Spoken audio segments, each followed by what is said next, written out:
नमस्कार. न्यूज डंकामध्ये मी महेश विचारे आपल्या सगळ्यांचं मनपूर्वक स्वागत करतो. मित्रांनो, उद्धव ठाकरे यांच्या नेतृत्वाला झुगारून एकनाथ शिंदे आणि 40 आमदार जेव्हा बाहेर पडले, त्यानंतर सातत्याने उद्धव ठाकरे यांच्या गटातून जे प्रमुख नेते आहेत, कार्यकर्ते आहेत, ते बाहेर पडण्याची एक मालिका सुरू झालेली आपण पाहतो. अनेक असे नेते जे वर्षानुवर्ष उद्धव ठाकरे किंवा एकंदरीत ठाकरे कुटुंबियांशी अत्यंत जवळकीचे संबंध असलेले असे नेते होते, ते सगळे हळूहळू त्यांच्यापासून दुरावत गेले. आणि त्याच्यामध्ये मग विशेषतः महिलांचा जर आपण उल्लेख करायचा झाला तर मनीषा कायंदे असतील, अर्थात त्यांच्यापेक्षाही जुन्या कार्यकर्त्या म्हणून नीलम गोरेंकडे पाहता येईल. तर यांच्यासारख्या कार्यकर्त्या बाहेर पडल्या आणि कुठेतरी त्यांनी ज्या वेळेला पत्रकार परिषद घेतली त्यावेळेला नाराजी व्यक्त केली की कशा पद्धतीने आपल्याला वागणूक मिळू लागली होती आणि त्यामुळे आपल्याला शेवटी उद्धव ठाकरे गटापासून लांब व्हावं लागलं, त्यांना जय महाराष्ट्र करावा लागला. आता तशाच पद्धतीने मीनाताई कांबळी या सुद्धा एक दक्षिण मुंबईतल्या प्रमुख अशा पदाधिकारी होत्या. विभाग प्रमुख म्हणून त्यांनी काम केलेलं आहे, उपनेत्या म्हणून त्या पक्षामध्ये काम करत होत्या. आता अशा मीनाताई कांबळी यांनी सुद्धा पक्षातून बाहेर पडण्याचा निर्णय घेतला आणि त्या आता एकनाथ शिंदे यांच्यासोबत काम करणार आहे. तिकडे त्यांना नेतेपद देण्यात आलेलं आहे. तर इतक्या बुजुर्ग नेत्या या का उद्धव ठाकरे यांच्यापासून दूर गेल्या, हा प्रश्न अनेक जण त्या निमित्ताने विचारतात, त्याची चर्चा होते. मीनाताई कांबळी यांनी ज्यावेळेला या संदर्भात पत्रकारांशी संवाद साधला आणि आपलं यामागचं कारण काय, शिंदे गटात जाण्याचं किंवा एकनाथ शिंदे यांच्यासोबत काम करण्याचं नेमकं कारण काय, हे ज्या वेळेला त्या सांगतात तेव्हा खरोखरच त्यांनी जो काही संघर्ष केला, त्यांनी जे काही कष्ट उपसले शिवसेना उभी करण्यासाठी, ते त्याच्यातून दिसून येतं. मग अशा व्यक्तीला खरं तर पक्षात तुम्ही राहा, तुमची जी काय नाराजी आहे ती आम्ही दूर करू, पण पक्ष सोडून जाऊ नका, आपला पक्ष जो आहे तो वाढवण्यासाठी तुमच्यासारख्या लोकांची गरज आहे, असं त्यांना खरं कुणीतरी सांगायला पाहिजे होतं. पण त्यांना ते सांगण्यात आलं नाही. उलट जातायत ते जाऊ द्या, जे काय राहतील त्यांच्या बरोबर आम्ही पक्ष वाढवू, अशा पद्धतीची भूमिका सातत्याने घेतली गेली. मीनाताई कांबळी यांना जेव्हा विचारण्यात आलं की तुम्ही हा पक्ष का सोडलात, तर त्यांनी काही कारणं सांगितली. त्याच्यामधली एक कारण जे होतं ते म्हणजे त्यांना विधान परिषदेची उमेदवारी देण्यात येणार होती आमदार म्हणून, आणि त्यावेळेला त्यांच्याकडून सगळे ते फॉर्म वगैरे भरून घेण्यात आले. काहीतरी 3 वाजेपर्यंत ती वेळ होती, तोपर्यंत सगळं ते कागदपत्र सादर करायची होती. आणि ते करत असताना 2 वाजेपर्यंत ते वाट बघत होत्या, पण काही त्या ठिकाणी होत नव्हतं.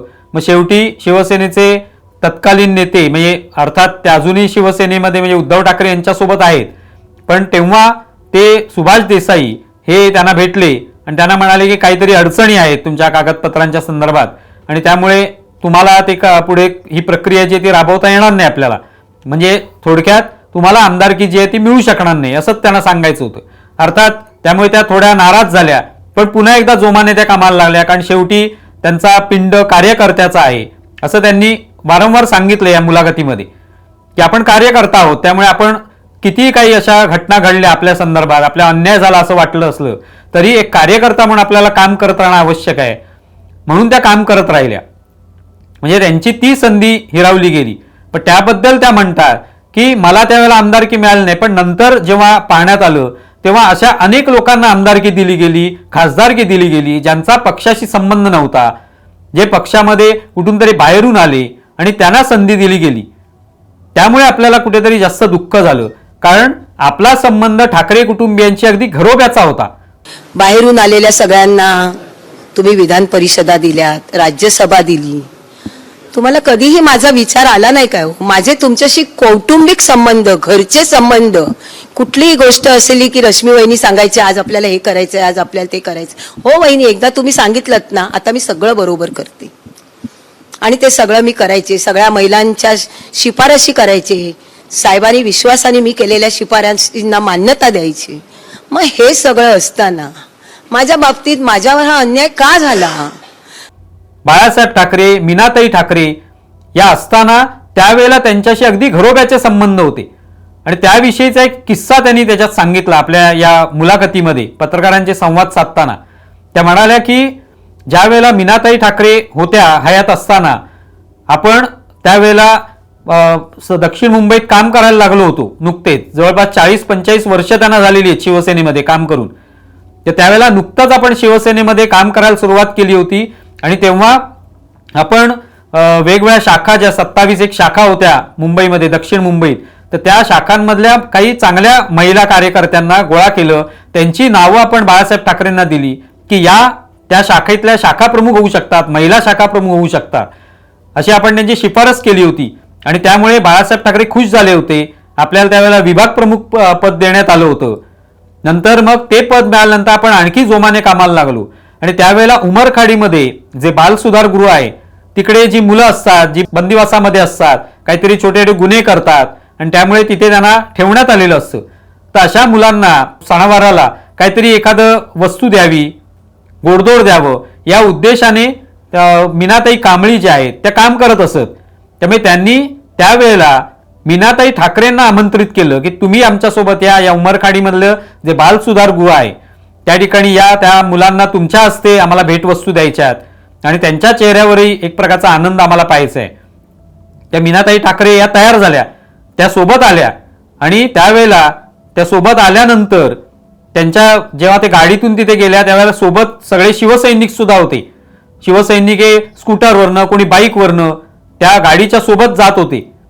नंतर जेव्हा त्या सगळा कार्यक्रम आटोपला, भेटवस्तू देऊन झाल्या, पुन्हा एकदा त्या निघाल्या मातोश्रीकडे, त्यावेळेलाही तेच शिवसैनिक त्यांच्यासोबत स्कूटरवरनं, बाईकवरनं चालवत होते. एक प्रकारे त्यांना संरक्षण देणारी अशी टीम म्हणून ते काम करत होते.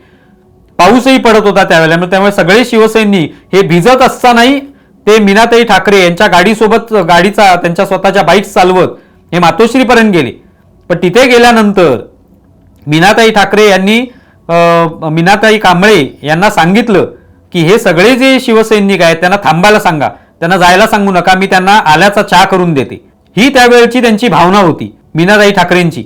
म्हणजे एक शिवसैनिकांना त्यांनी ते तसेही घरी गेले असते तरी त्यांनाही फरक पडला नसता, कारण त्यांनी कार्यकर्ता म्हणून शिवसेनेला वाहून घेतलेलं होतं, त्यामुळे त्यांनाही काही वाटलं नसतं, काही फरक पडला नसता.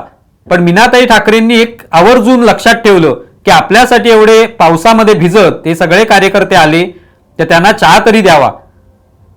त्यानंतर मग आणखी मला वाटतं 1-2 दिवसांनी बाळासाहेब ठाकरेंनी या मीनाताई कांबळींना फोन केला आणि त्यांना सांगितलं की तू मीनाताई ठाकरेंना रडवलंस. त्यावेळेला त्या थोड्या घाबरल्या की आपल्याला अशी तक्रार का करतायत बाळासाहेब ठाकरे. मग त्यांनी विचारलं, तर ते म्हणाले तू 2 टेम्पो घेऊन ये तत्काळ मातोश्रीवर. आणि तेव्हा त्या 2 रिकामे टेम्पो घेऊन मातोश्रीवर गेल्या आणि तिथे त्या ठिकाणी बाळासाहेबांनी सांगितलं की मीनाताई ठाकरे ज्या वेळेला तुमच्यासोबत आल्या होत्या तेव्हा त्या मुलांचं दुःख त्यांना पावलं नाही. ही जी मुलं बंदिवासात होती त्यांचं दुःख पाहून त्यांनाही दुःख झालं आणि त्यांनाही आपण काहीतरी द्यावं या उद्देशाने आम्ही काही भेटवस्तू तुझ्या सोबत देतो आहोत, असं त्यांनी मीनाताई कांबळींना सांगितलं. त्या भेटवस्तू त्या मुलांना द्या म्हणून ते टेम्पो मागवले होते त्यांनी. आणि अशा पद्धतीने ते त्या टेम्पोतून ती सगळी वस्तू जी आहेत त्या त्यांना भेटवस्तू देण्यात आल्या मुलांना. ते ही जी माणुसकीची भावना होती, मीनाताई ठाकरे असोत किंवा बाळासाहेब ठाकरे असोत, की आपला छोटा कार्यकर्ता म्हणजे त्या विभाग प्रमुख होत्या, त्यांच्याशी संपर्क त्यांनी साधला नसता, अन्य कुठल्या नेत्याच्या मार्फत संपर्क साधला असता तरी चालण्यासारखं होतं. पण बाळासाहेब ठाकरे स्वतःहून त्यांना फोन करायचे. म्हणजे मीनाताई कांबळे यांचं मातोश्रीवर असं येणं जाणं होतं, इतके घरोब्याचे आपुलकीचे संबंध तयार झाले होते. आज काय परिस्थिती झाली, आज एकनाथ शिंदे आणि 40 आमदार ज्यावेळेला बाहेर पडले तेव्हा त्यांनी तेच सांगितलं की आम्ही अनेक वेळा उद्धव ठाकरेंशी संपर्क साधण्याचा प्रयत्न केला, तो होऊ शकला नाही. आम्ही बाहेर ताटकळत उभे राहिलो अनेक वेळेला तासन तास, पण आमचा संपर्क होऊ शकला नाही. आमच्यासाठी मातोश्रीचे दरवाजे बंदच झाले.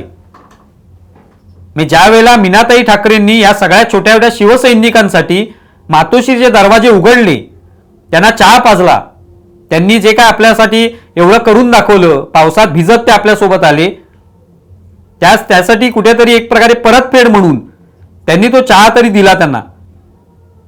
बाळासाहेबांनी स्वतः फोन करून मीनाताई कांबळींना टेम्पो भरून ती सगळ्या भेटवस्तू दिल्या. ही जी भावना होती कुठेतरी हरवलेली आहे आणि ती हरवल्यामुळेच आज हे सगळे नेते जे आहेत, चांगले पदाधिकारी, वर्षानुवर्ष 40-30-40 वर्ष काम करणारे हे सगळे कार्यकर्ते आज उद्धव ठाकरेंपासून लांब जात आहेत.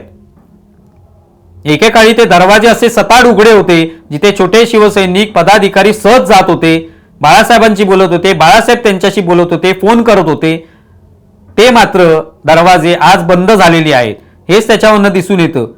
आणि ते बंद झाल्यामुळेच आज हे सगळे नेते आता ताटकळत उभे राहत नाहीत. आता त्यांनी मातोश्रीचा जी पायवाट आहे ती सोडलेली आहे आणि त्यांनी एकनाथ शिंदे यांच्यासोबत जाण्याचा निर्णय घेतलाय. हे जे वास्तव आहे ते खरं वास्तव आहे. रोज जे आरोप होतात की हे सगळे गद्दार आहेत, खोकेवाले आहेत, भ्रष्ट आहेत, हे आरोप करणारे ठीक आहेत, पण ही सगळी मंडळी आज तुम्हाला सोडून का जात आहेत? का त्यांच्या प्रत्येक शब्दामध्ये दुःख दिसून येते? आपल्याला उद्धव ठाकरे किंवा ठाकरे कुटुंबियांना सोडताना का दुःख होतंय? काय नेमकी आपली नाराजी आहे? हे जेव्हा ते सांगतात तेव्हा त्यातून खरं वास्तव आहे ते समोर येतं. तुम्हाला व्हिडिओ कसा वाटलाय जरूर कळवा. आमचा व्हिडिओ जास्तीत जास्त लाईक करा, शेअर करा आणि आमचं यूट्यूब चॅनल सबस्क्राईब करा. धन्यवाद. आमचा व्हिडिओ जास्तीत जास्त लाईक करा, शेअर करा आणि आमचं यूट्यूब चॅनल सबस्क्राईब करा. धन्यवाद.